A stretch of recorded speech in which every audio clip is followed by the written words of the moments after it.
All right, so now we're going to talk about instrument racks. And instrument racks are similar-ish to drum racks, but they don't have the pads in them. What an instrument rack does is it contains at least one instrument and multiple effects. Now, just real quick, before we go any deeper, it's basically the same as an effect rack. You're just adding an instrument into it. And we're going to come back and talk about effects racks later. But once we talk about effects racks, take everything you learned from instrument racks and just subtract the instrument part of it, and it's exactly the same. So instrument racks contain at least one instrument and multiple effects. They allow you to create an instrument. You can create an instrument rack by selecting all the devices you want in a rack and hit Command G. If you want to save the rack for another session, you can hit Command R to rename it and then hit the disk button. And then you can assign macros. So let's just talk about what all this stuff means. So over here, I've got my drum beat. Let's here. We'll go. Here, we're going to use this one here. I'm going to loop this part of the song. And what we're going to do is we're going to create a new MIDI track. And we're going to open this up and go look at our different instruments that we've got in here. It's got a sound, it's got a bass. Let's listen.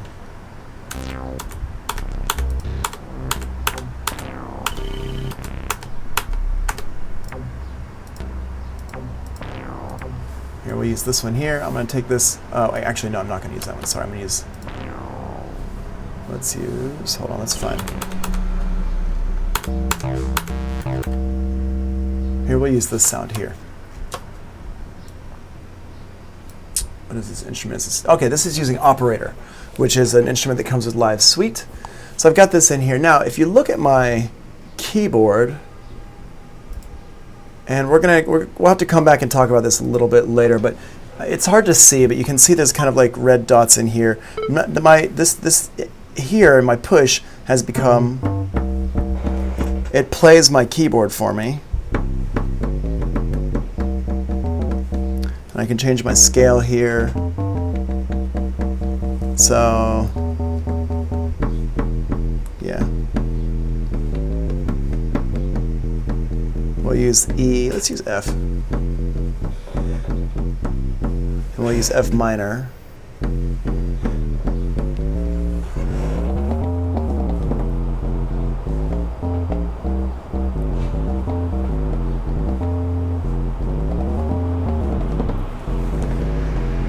Right, so you can see how that works a little bit. And we're going to have a whole talk about push on another day.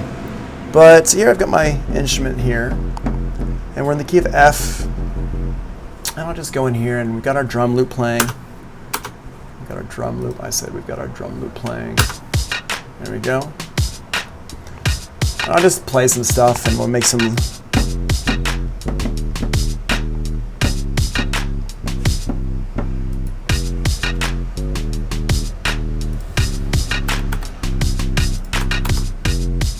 Mess with my mix a little bit here.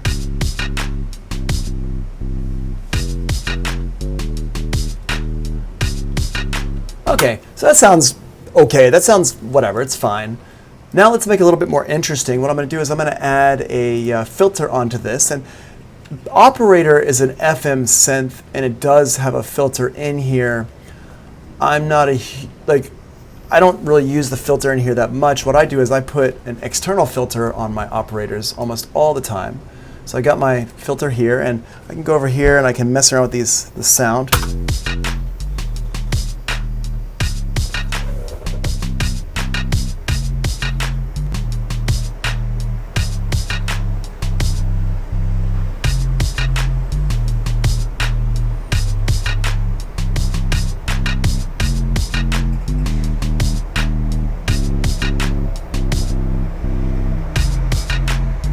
And you can hear, just by making a couple changes here, it makes it sound a bit, like already a lot better.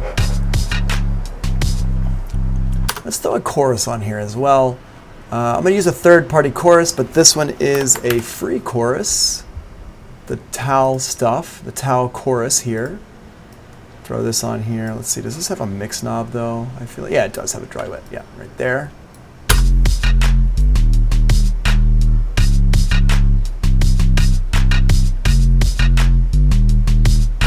And you hear how much that just kind of fattens that sound up. Just a little bit of chorus there. Now let's go back over here. Throw in a saturator. We use a bit warmer, which is a preset that I like to use a lot.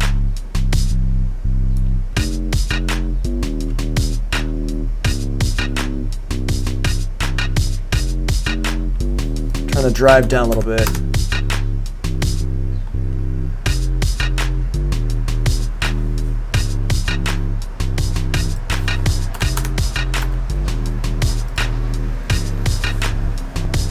Now, let's say we love that sound. That's a great sound. It sounds really cool. We want to save that sound to pull it up later so I can use that bass sound in more projects quite easily. So what I can do, and this is where we're going back to the notes here. Let's go back into our notes right over here. So if you want to save the instrument rack for another session, just, create an instrument rack by selecting all the devices you want in the rack. Hold Shift and hit Command G. It's that easy. So I just click on this first one over here, select it. Here, let's make it big again. Hold on one second. Okay. So I click on this first one here, and I'm going to just scroll over here and hold down Shift and click on this one, last one. So I just held down Shift and clicked them, and it highlighted all the ones in between. And then what I do is I hit Command G, and watch, this is a very subtle thing. I hit Command G, and now I put a box around all these, and that's this one right down here. So I'm just going to hit Command Z to undo that. That's Command Z undoes that. I'm just going to highlight all these, the instrument and all the effects that I want to include with it.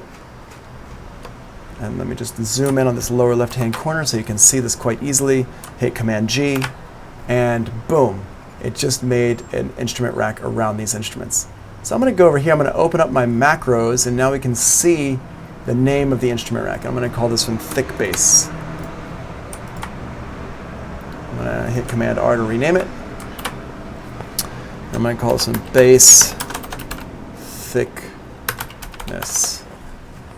And hit Enter, and now it's called Bass Thickness. Now, if I want to save that, let's say I want to use that for the future, I can hit the disk. But before we save it, let's go ahead and make a few adjustments to this. So what I want to do is I want to make it so that this is controlling different parts of my synth, because now it's one sound. It's like a whole sound. It's this bass sound.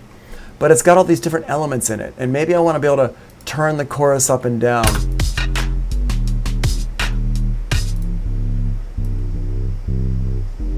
Adjust the chorus, make it more or less chorusy, more or less thicker.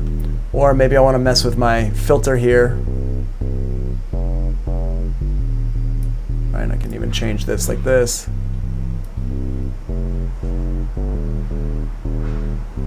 I can morph it.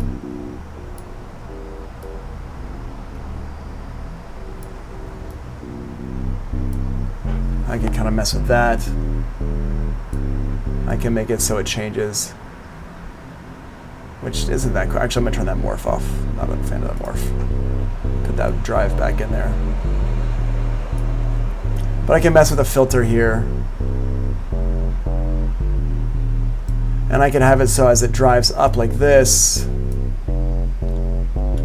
maybe we could add another filter in here.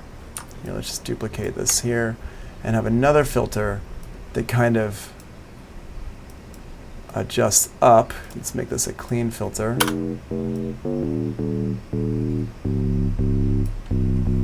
So I'll have that down there like that. And I'll make it so as I turn these knobs, it turns both of them here at the same time. So let's just go ahead and do that. I'm going to take my screen, make this bigger.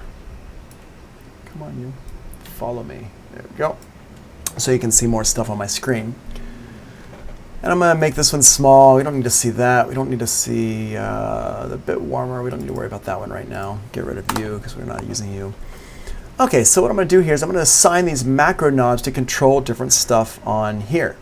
So first of all, the first one let's mess with is going to be this chorus effect here. Let's make one macro knob that's going to make that chorus more or less prevalent. And we're going to use macro 2 for that. So what I do is I open this up so I can see my dry wet, and I click the map button here, and the map button I'm talking about is right down here. Map, and everything turns green. All the stuff that I can control. And what I'm going to do is I'm going to use this knob right here to control my chorus effect. That's what my plan is. I'm going to use this knob to control my chorus effect, because when I'm using this instrument, I don't want to have to always go back over here and open up this chorus to control the chorus effect. That's just a big waste of my time. So what I'm going to do is I'm going to go over here and I'm going to hit the map button, and I click on what I want to map, the dry wet. When you do that, see how it gets a little box around it? There's the box. So I click on it, it highlights it.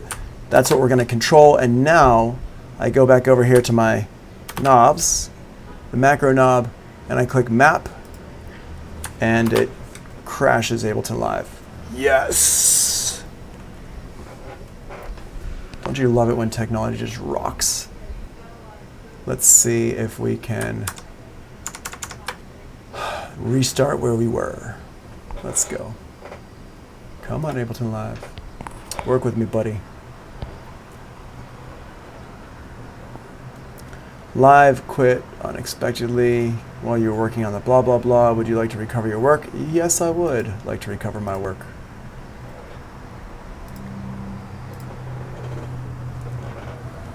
So let's see what happens. It's restoring the live set.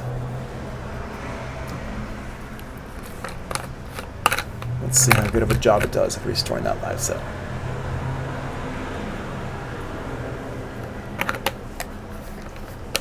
All right, it looks pretty good. There we go.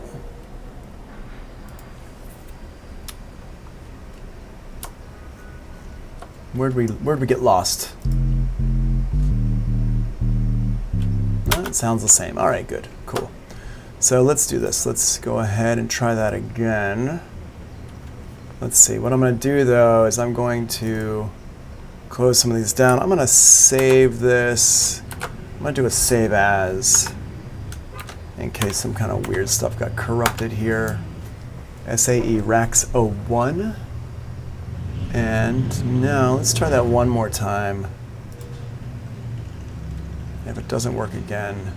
Well, actually, you know what? Before we do that one, let's just do it with some of these here. Let's do it like this.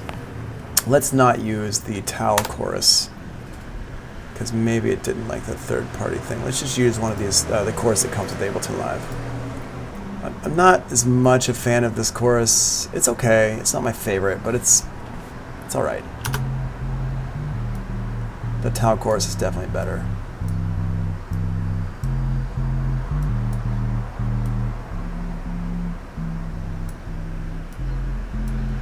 So here's this. Set the rate.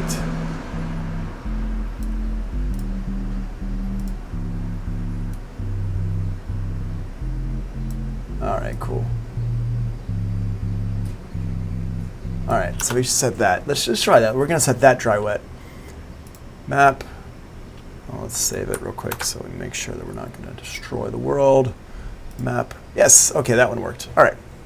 So now, if I move my dry wet knob over here on the left, you can see it's going to move the one on the right. And I'm looking over here. Here's where I'm looking at. I'm looking at this area right here, dry wet. If I go over here on the left, I'm looking at this knob right here, and I'm moving that one. So I can move that, but I'm looking at the one on the right.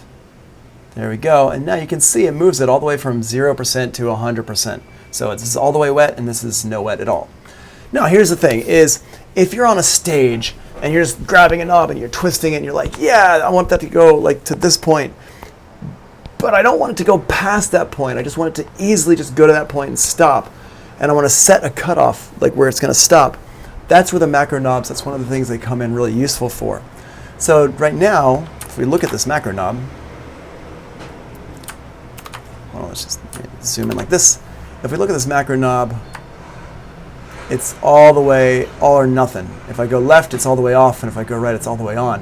What if I wanted to go, so I turn my knob all the way to the left, but it only goes to like right here? I can set that up. So I click the map button, and up here up top, we can see I've got like basically minimum and maximum parameters. So I can lock my parameter into a certain amount. So let's say I wanted to go to 100%, yes, but I only wanted to go down to about 40%. So I type in 40, I hit enter, and now I turn this off. Now when I turn my knob all the way to the left, you can see it only goes to 40%. And this is super, super cool. So I go all the way this way, it's 100%. I go all the way this way, it's only 40%. Now, one other thing I want to show you with this is if you have a push or some kind of a keyboard controller that works with Ableton Live directly, let's just do this. So you can see my, this here, my push. If I go to device and I make sure I've got this clicked here, you can see the blue hand is on it. Well, right now, I don't know if you can see this, but here, you probably can't. But this one here says dry wet. And so I can turn this. Let's see if I can get my hand out of the way. I can turn this, and all the way to the left is 40%, all the way to the right is 100%. So now,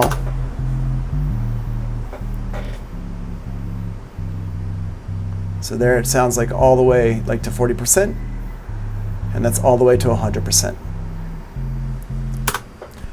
And that's a pretty cool thing that you can do. But that's not the coolest thing you can do. Let me show you the coolest thing you can do. And then you can just take this and magnify this by whatever you want, wherever your brain can go with this, okay? So what I'm going to do next is I'm going to have my filters be connected together with one knob. So I'm going to click on map. I'm going to click on the filter here, frequency. I'm going to map it to the first knob. Oh, all right. Not sure why Live doesn't want to do that, but let's just open it up and do it again.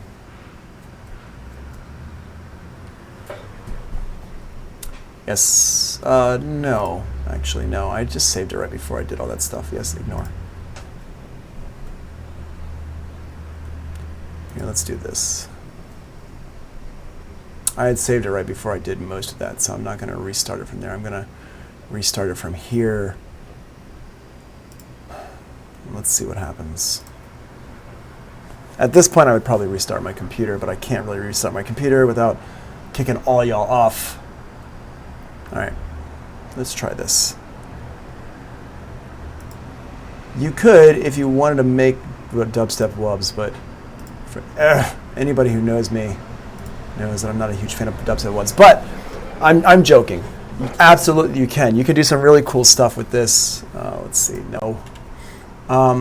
Let me just show you. Let me try one more time before I just abandon this. Yeah, you're a step behind there, computer. But actually, you can do some really cool stuff with this, and you can. One of the things is some wubs. But one of these classes, and make sure. Oh, hi, Mark. Hey, Mark, how's it going? One of these lessons I'm going to do actually is going to be talking about Live Suite and Max for Live, and using that to control some really cool stuff. And once you start to combine what I'm talking about now for that, you can start to get really intense with doing stuff like movement, which would be including for like dubstep and trap and stuff like that. Some really cool aggressive sounds for bass music. Let's see. Let's try that one more time. I don't think Ableton Live is very happy with me right now.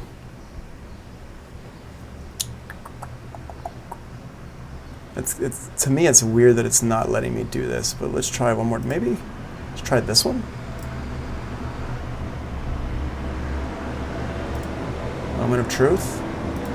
Yeah, okay, never mind. We're gonna stop with that. That's super annoying.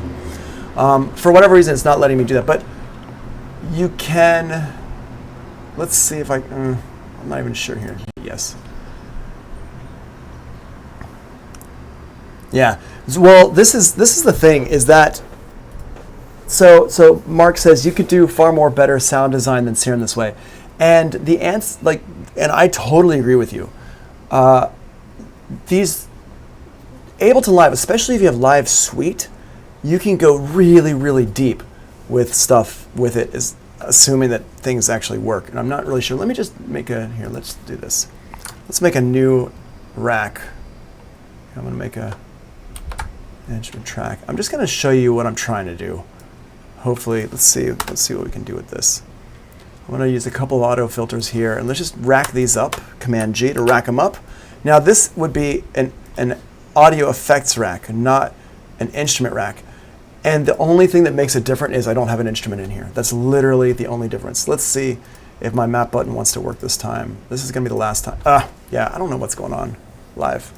I'm going to have to actually look that up because it's not the first time my live has done that. And I'm not using anything other than Ableton Live stuff here. Yeah, sure, let's open it back up. I'm going to stop. I'm going to kind of shift gears here because this is getting stupid. But I keep feeling like if I do it one more time, it'll work. But apparently not. Right, so, but basically, you can have it so that you can attach two knobs to one controller, two parameters to one controller, which is dope.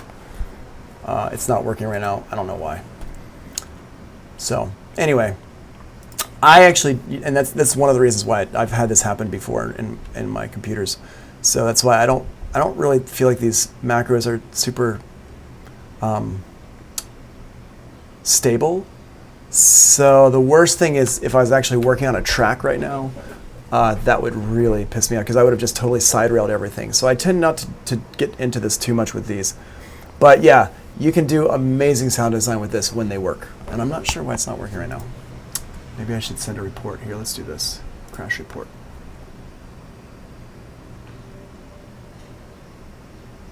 Live reports. Where are you, live reports? Where do you live? Library, live reports. Here, I'm going to stick this live report on my desktop. And I'll send it to here. Crashes at.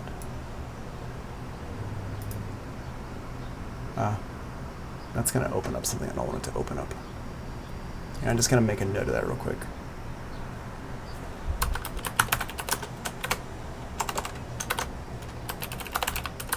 There we go. Cool. All right. So, where was I? Well, where was I going to go next? Okay. So now I've got this bass sound here.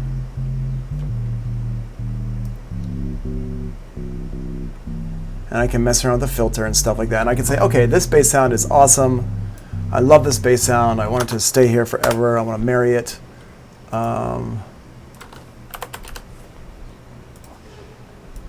Put the correct chorus in here. So much smoother. Okay. So now let's go ahead and we've got this in here. And you can see I can just replace stuff out of my instrument rack. Once I've got the instrument rack made, I can just replace stuff. It's really easy to do. So what I'm going to do is I'm going to save this by clicking on the little disk icon right here. Click on this disk icon and go to here and say it's called bass thickness. Cool. Boom. And there we go. Now it's in my user library. So I can just pull that up in any kind of session. So if I delete this out, I can just grab this bass thickness here, drag it in, and it's got all these effects in here.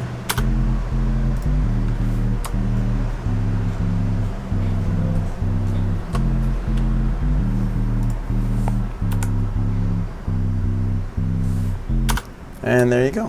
And that's a very easy way to kind of save your sounds for another time.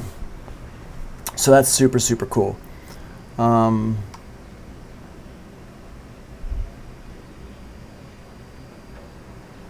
right, I'm not sure what you're meaning by that, but whatever. All right, so we got this here, and that's an instrument rack. So an instrument rack is literally, you just have an instrument, you add some effects to it, you like it, you highlight everything, and you hit Command G. And let's just talk about the effects racks real quick.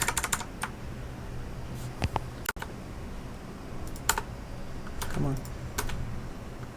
And we're going to come back and talk about these mapping parameter stuff well, I'm not going to talk about that actually because we just did that. We're going to talk about some really cool stuff here in a minute though. Effects racks are the same thing. So let's say I have a vocal, like a vocalist, and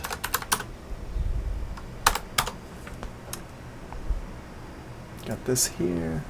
Just do a little check, check, check, check 1, 2, check 1, 2. All right, we're gonna go in here and external in. Let's go to number 2. Hey, hey, hey, hey, hey, hey, hey, hey. So let's do this here. Oh, why am I not hearing that? Oh, it's because of this.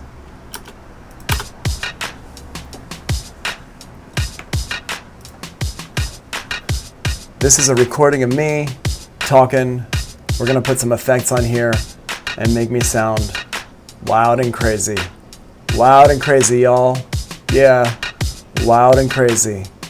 That's right, loud and crazy, y'all. Uh-huh. This is a recording of me talking. We're gonna put some effects on here and make me sound loud and crazy. Loud and crazy, y'all. Yeah, loud and crazy. That's right, loud and crazy, y'all. Cool. Loud and crazy. That's right. Loud and crazy, y'all. Yeah. Loud and crazy. All right. That's right. So let's solo this out, and what we're gonna do is put some effects on here. And I'm just gonna do a basic effect chain. So I'll use my EQ8, throw this on, do a little cut of these low frequencies here. And let's do a little glue compression. Set that up like that. And then let's do another little EQ to make it sound pretty loud and crazy. That's right. Loud and crazy, y'all. Yeah. Loud and crazy. Oops. That's right. Let's do loud this. And crazy, y'all. Yeah. Loud and crazy. That's right. Loud and crazy, y'all. Yeah. Loud and crazy. Okay. That's right. Loud and crazy. Got this here. Let's listen. Let's do loud and crazy. Loud and crazy. Do this, and let's go ahead and loud and crazy. That's right. Loud and crazy, y'all. Yeah. Loud and crazy. That's right. Loud and crazy, y'all. Yeah. Loud and crazy. That's okay, and let's put some other effects on here just to make it actually wild and crazy, so I'm not just saying it. It's actually true. Let's use the grain delay. Grain delay is a weird one. Loud and crazy. That's right. Loud and crazy, y'all. Yeah. Loud and crazy. That's right. Loud and crazy, y'all. Yeah. Your brownies. That's right. Loud and crazy, y'all. Yeah. Okay, so we got this here. There we go. Okay, so we got that sound there. Let's say, wow, I want to make 2 different effects racks here. I want to make one effect rack that shows the total wild and crazy one, but one that's like just a more of a normal effect rack. So I'm just going to take these here, hold down Shift and click them all, hit Command G. And go over here, down in my lower left-hand corner. Oh wait, let's see. Boom, there we go. Go into my lower left-hand corner here. And rename this one. Let's call this one Tony. Let's call this one Vocal Basic Tony. And I'm gonna save this by hitting this little disc here. Save Vocal Basic Tony. Boom. Now let's make another version of this that has this grain delay in it. I'm just going to drag it in here.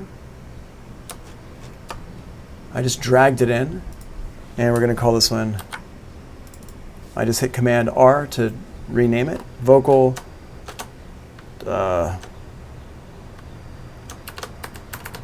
Baddie, because it sounds like a bad guy from like a superhero movie. So now we got this one, Vocal Baddie Tony. Actually, the Tony part doesn't really matter because it's not specific to my voice. It would make anybody sound like a bad guy from a MCU. And hit the disc. Boom. So now if I delete these, I've got this one here. I've got my vocal. Loud and crazy. And I got that. I can just drag in the vocal basic Tony. And now it's got these. Loud and crazy. That's right. Loud and crazy, y'all. Yeah. Okay. Or I could drag in this one, vocal baddie. Loud and crazy. That's right. Loud and crazy, y'all. Yeah. Loud and crazy. And now I got this like really weird sound on my voice. So that's an effect rack. It's as simple as that. Super easy. It's the same as an instrument rack. It just doesn't have an instrument. So what I'm going to do is this. Let's take a break. Let's take a 15-minute break. Let's be back at 11:25. And I'm going to show you some other really cool things you can do with these instrument racks. And we're going to pull the instrument racks into the drum racks, and we're going to start combining stuff together, okay? So we're going to take a 15-minute break, be back at 11:25, and we'll continue talking about this stuff. All right? Cool. Thanks. See you in a bit.